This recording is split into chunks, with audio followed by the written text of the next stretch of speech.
Vitamin B12, a vital nutrient for health. Vitamin B12, also known as cobalamin, is a water-soluble vitamin essential for various bodily functions. This complex molecule plays a crucial role in cell metabolism, DNA synthesis, and nervous system health. This response will delve into the chemistry, functions, deficiency, and sources of vitamin B12. Chemistry of vitamin B12. Vitamin B12 boasts a complex structure, making it the largest and most intricate vitamin. Its core is a chlorine ring, a modified porphyrin ring with a central cobalt atom. This cobalt is coordinated by 4 nitrogen atoms from the hero groups of the chlorine ring. The fifth ligand is a nitrogen atom from the 5,6-dimethylbenzimidazole, which is attached to a sugar molecule and a phosphate group. The sixth position above the cobalt atom is occupied by various substituents, giving rise to different forms of cobalamin. The most common form of vitamin B12 found in supplements is cyanocobalamin, which has a cyanide group attached to the cobalt atom. Other forms include hydroxycobalamin, methylcobalamin, and adenosylcobalamin. These different forms have distinct biological activities and are involved in specific metabolic reactions.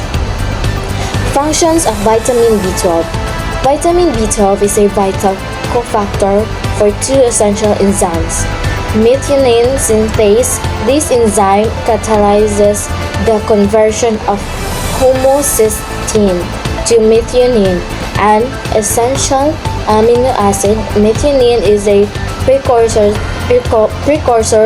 to S-adenosylmethionine or SAM, a universal methyl donor, involved in numerous metabolic reactions, including DNA methylation.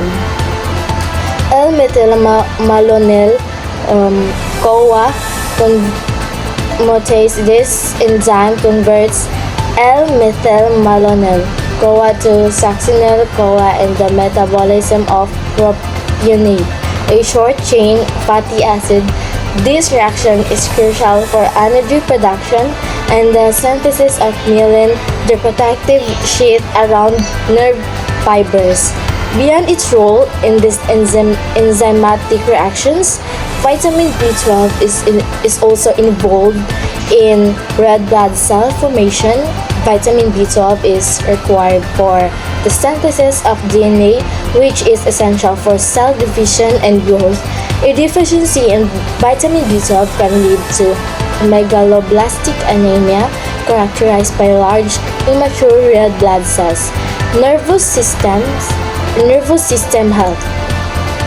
Vitamin B12 is crucial for the development, myelination, and function of the central nervous system. A deficiency can lead to neurological problems such as peripheral neuropathy, characterized by numbness, tingling, and weakness. The extremities. Vitamin B12 deficiency. Vitamin B12 deficiency can arise from inadequate dietary intake, impaired absorption, or a combination of both. Cause of deficiency: dietary insufficiency, a diet lacking in animal-based foods such as meat, poultry, fish, eggs, and dairy products can lead to vitamin B12 deficiency. This is particularly common in strict vegetarians and vegans.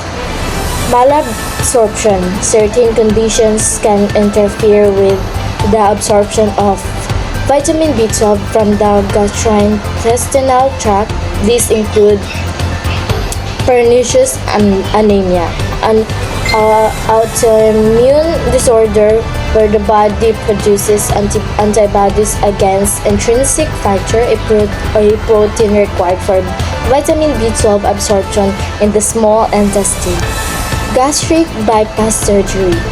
This procedure can reduce the amount of stomach acid and intrinsic factor produced, leading to impaired vitamin B12 absorption. Crohn's disease. This inflammatory bowel disease can damage the small intestine, impairing vitamin B12 absorption. Celiac disease. This autoimmune disorder can damage the small intestine, leading to malabsorption of various nutrients, including vitamin B12. Other factors. Older adults are more susceptible to vitamin B12 deficiency due to decreased stomach acid production and reduced intrinsic factor levels. Symptoms of deficiency. Fatigue and weakness. These are common symptoms due to anemia caused by impaired red blood cell production. Neurological problems. These can include numbness, tingling, and weakness in the extremities, balance problems, memory loss, and depression. Digestive issues, loss of appetite, diarrhea, or constipation can occur. Tongue inflammation, a swollen, red, or sore tongue can be a sign of vitamin B12 deficiency. Treatment of deficiency. Vitamin B12 deficiency is treatable with supplementation. The form and route of administration depend on the severity, the deficiency, and the underlying cause. Oral supplements. These are available in tablet, capsule, and liquid forms. They are typically used for mild deficiencies or as a preventative measure. Injections. Vitamin B12 injections are given intramuscularly and are often used for severe deficiencies or when oral supplements are not effective. Nasal spray. This is another absorption for delivering vitamin B12, particularly for those who have difficulty swallowing or absorbing oral supplements. Sources of vitamin B12. Vitamin B12 is primarily found in animal-based foods. Good sources: meat, beef, pork, lamb, and poultry are excellent sources of vitamin B12. Fish, salmon, tuna, trout, and mackerel are good sources of vitamin B12. Eggs are a good sources of vitamin B12, particularly the yolk. Dairy products, milk, cheese, and yogurt are good sources of vitamin B12, especially fortified varieties. Vegetarian and vegan sources, fortified foods, some cereals, plant-based milks, and nutritional yeast are fortified with vitamin B12. Supplements. Vitamin B12 supplements are readily available and are essential for vegetarians and vegans to ensure adequate intake. Vitamin B12 is an essential nutrient with a complex chemistry and diverse functions. It is crucial for cell metabolism, DNA synthesis, and nervous system health. Deficiency can lead to various health problems, including anemia and neurological disorders. Ensuring adequate intake of vitamin B12 through a balanced diet or supplementation is essential for maintaining optimal health. I am Charlene Africano, BSN-1 Nightingale, reporting vitamin B12. Thank you.